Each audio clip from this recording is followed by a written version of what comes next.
नमस्ते ओडिशावासी। आज है 26 जनवरी गणतंत्र दिवस बा साधारणतंत्र दिवस। आज दिन में 1950 मसीह भारत को मिलता निजर संविधान।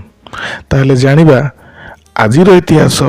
आज दिन में 1947 मसीहा अगस्ट मास 15 तारिख में जितेबाला भारत ब्रिटिश शासन मुक्त पाइला, ठीक से समय भारत सम्मुखर थिला गुड़ाई चैलेंज।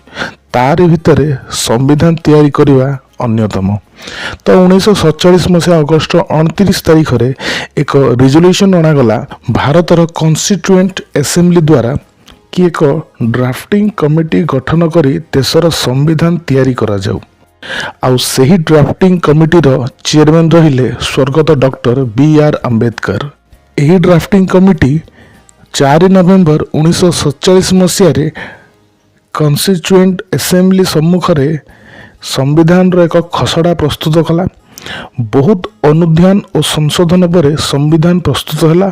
आउ तापरे कॉन्स्टिट्यूएंट असेंबली 308 जन सदस्य 1950 जनवरी 24 तारिख में निजर सहमति प्रकाश कले एवं दस्तखत कले।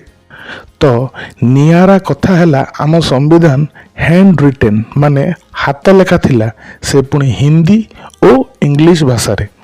1950 जनवरी 26 रे आम संविधान प्रभाव को आसिला, कारण 26 जनवरी 1930 मसीह रे पूर्ण स्वराज रो नारा सारा देश रे दिया जाइथिला। तो सही 26 जनवरी को आखि आगे रखी 1950 जनवरी 26 रे आम संविधान को कार्यकारी को अणागला।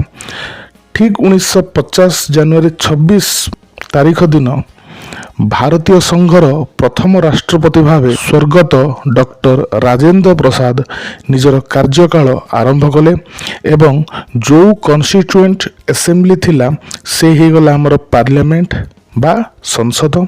सेथिपई एई दिन को मन रखिया पई आजिर दिन रे पेरेड और सांस्कृतिक कार्यक्रम सब हुए और पद्म पुरस्कार रे देशर श्रेष्ठ नागरिकों को सम्मानित करा जाए।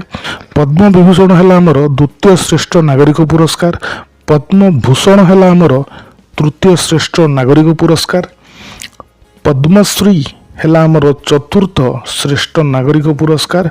आहरी एमती रोचक तथ्य जानिबा आम चैनल को सब्सक्राइब करंतु। धन्यवाद।